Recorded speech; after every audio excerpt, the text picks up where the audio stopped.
And the most of the time question arises कि हम अपना खुद का आंसर खुद कैसे बनाएं। तो चलिए शुरू करते हैं आज के हमारे इस वीडियो को। और आज हम जानेंगे कि हमारा आंसर एसएसटी के अंदर हम खुद कैसे बना सकते हैं, वो भी ऐसा आंसर जो बिल्कुल भी डाइजेस्ट से मैच तो नहीं करता बट इतना एक्यूरेट है कि उसको कोई कट भी नहीं कर सकता या उसके कोई मार्क्स भी नहीं काट सकता।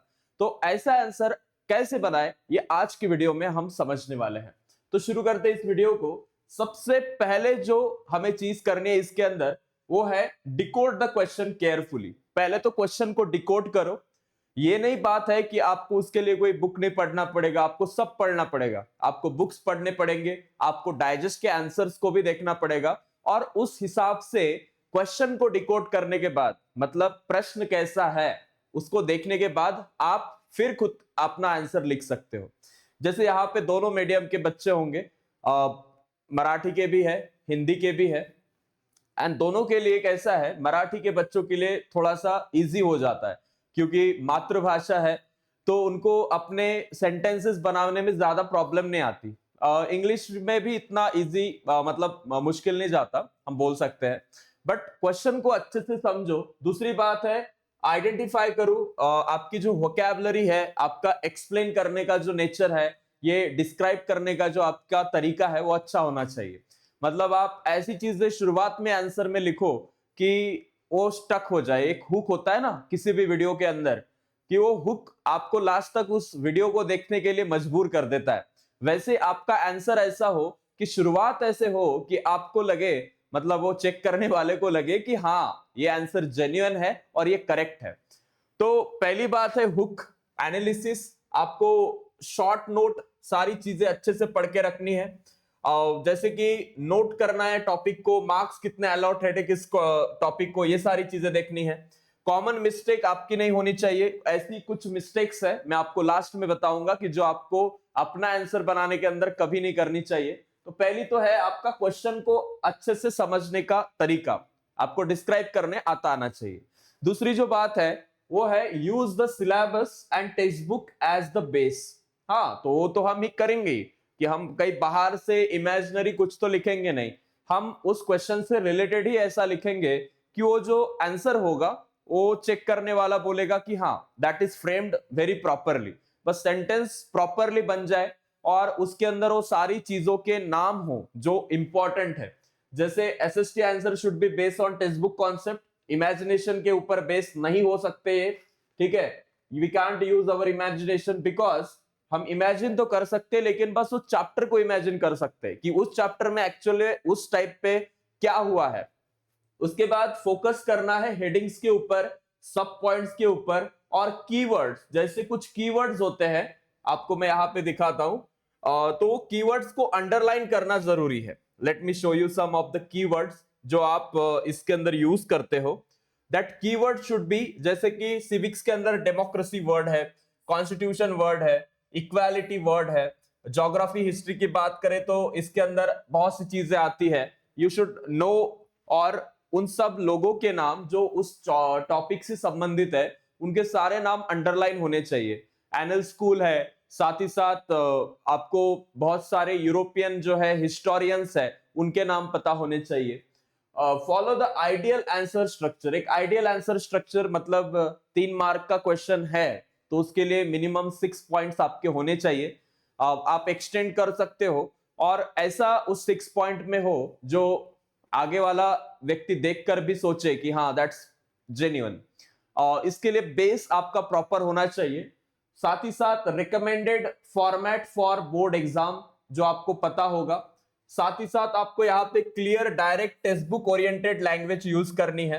कुछ भी ऐसी लैंग्वेज आप यूज मत कीजिए that is not relevant to your book.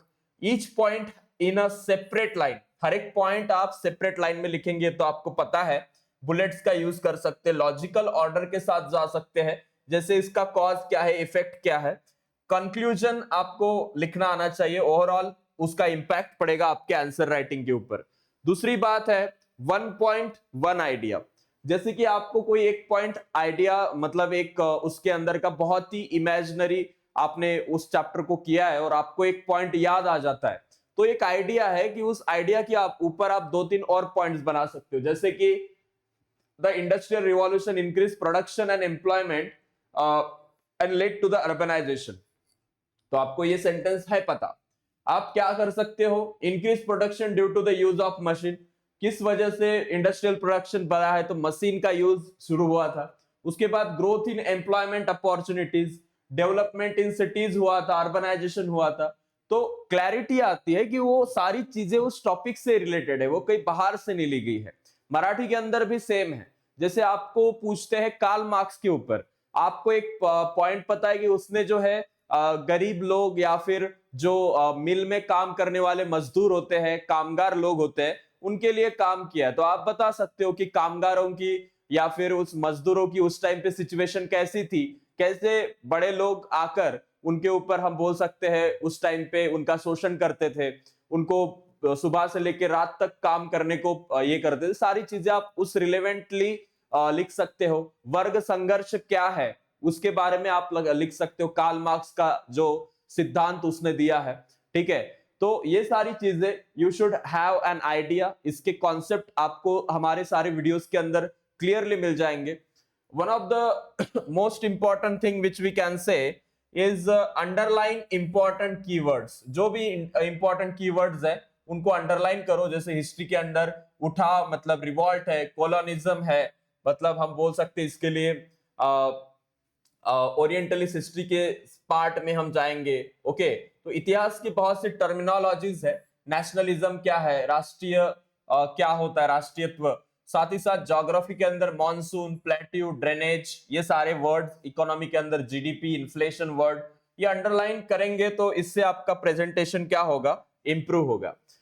आपको यहाँ पे डायग्राम्स, मैप्स और चार्ट्स के बारे में आपको बार बार बताया गया है कि इनका अगर आप अच्छे से स्टडी करते हो, फ्लो चार्ट्स आपके होते हैं, आप टाइमलाइंस बनाते हो, तो आपको वो पूरा चैप्टर बाय डिफॉल्ट अच्छे से स्टार्ट टू एंड समझ में आता है। जैसे पहला चैप्टर शुरू कहां से होता है, व्हाट इज हिस्टोरियोग्राफी, हिस्टोरियोग्राफी क्या है, हम बोल सकते इतिहास लेखन क्या है, इतिहास लेखन क्या है से शुरू होके इसके अंदर सारा आता है, वंचित लोगों का इतिहास, स्त्रीवादी इतिहास क्या है, उसके अंदर किसने काम किया, सी माधव बोआ का नाम आता है।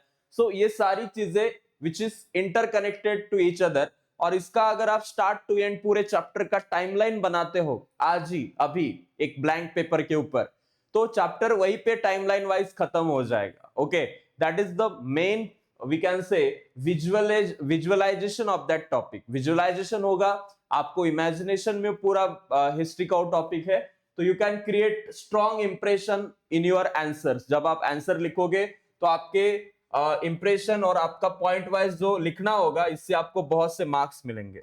उसके साथ ही keep the language simple and clear, ये तो आपको पहले ही बताया है। क्लियर फोकस्ड एक्सप्रेशन आपके इसमें दिखेंगे, अननेसेसरी जो लिखा जाता है वो आप अवॉइड करोगे।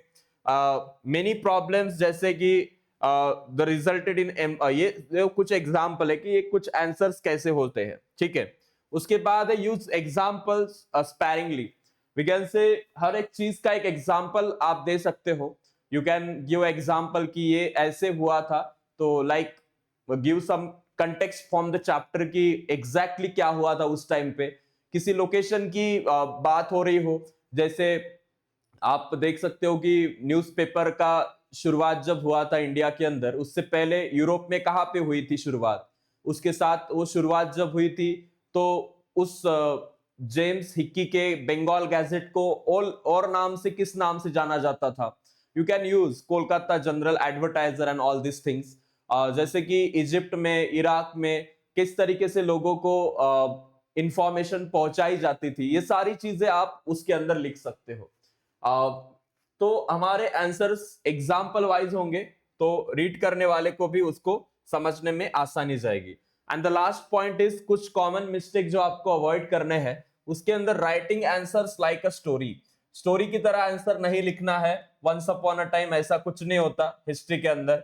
रिपीटिंग द क्वेश्चन, ये रिपीट बहुत से लोग एक डेटा दूसरे क्वेश्चन में डालते, तो ये आप करोगे ही नहीं, ये बहुत बेसिक लोग करते हैं। Mixing topics from different subject, history के अंदर ज्योग्राफी, ज्योग्राफी के अंदर हिस्ट्री नहीं जाना चाहिए, सिविक्स नहीं जाना चाहिए। पुअर प्रेजेंटेशन, नहीं होना चाहिए, and writing everything in one paragraph, सब कुछ एक ही पैराग्राफ में लिख लिया, ना कोई बुलेट पॉइंट है ना कोई नंबरिंग है पॉइंट वाइज, ये यहाँ पे ब्लंडर क्रिएट कर सकता है। सो ये कॉमन मिस्टेक्स आप अवॉइड करेंगे तो आपको यहाँ पे मार्क्स लाने से जो है कोई रोक नहीं सकता। One of the most important thing I want to tell you is, one second, कि हमारे यहाँ पे अब ये लास्ट टाइम की ये पेपर्स तो हमने कल कर ही लिए थे, तो एक नई बैच लॉन्च हो चुकी है जिस बैच का नाम है टॉपर्स बैच। टॉपर्स बैच जो कि होगी 999 रुपीज की अगर आप टॉपर्स और ई बुक लेते हैं तो। टॉपर एडवांस मतलब जो स्कॉलर बैच हुई है, जो टॉपर बैच शुरू होगी वो आपको लेना है, साथ ही साथ ई बुक लेना है तो 11 से 99 में आपको पड़ेगा। एंड टॉपर अल्टीमेट जिसके अंदर आपको हार्ड कॉपी भी बुक की घर पे मिलेगी, तो ये सारी चीजें लेते हो तो कुछ 1599 रुपए में आपको ये ओवरऑल बैच मिलने वाली है। इसके अंदर हमारे सारे टीचर्स हैं जो आपको हर एक सब्जेक्ट को, जो आपको इनको यूट्यूब पे आप हमेशा से देखते आ रहे हो, आप सबको पढ़ाएंगे वहां पे। और एक और चीज है, एक ऑफलाइन मैराथन नाम की चीज आपके लिए आयोजित की है जिसके अंदर प्रवीण सर जो है ऑफलाइन मैराथन में साइंस 2 पढ़ाने वाले हैं। सो गेट रेडी फॉर दिस, इसका लोकेशन जल्दी जो है आपको बताया जाने वाला है। So thank you so much, मिलते हैं अगली वीडियो के अंदर। Have a nice day.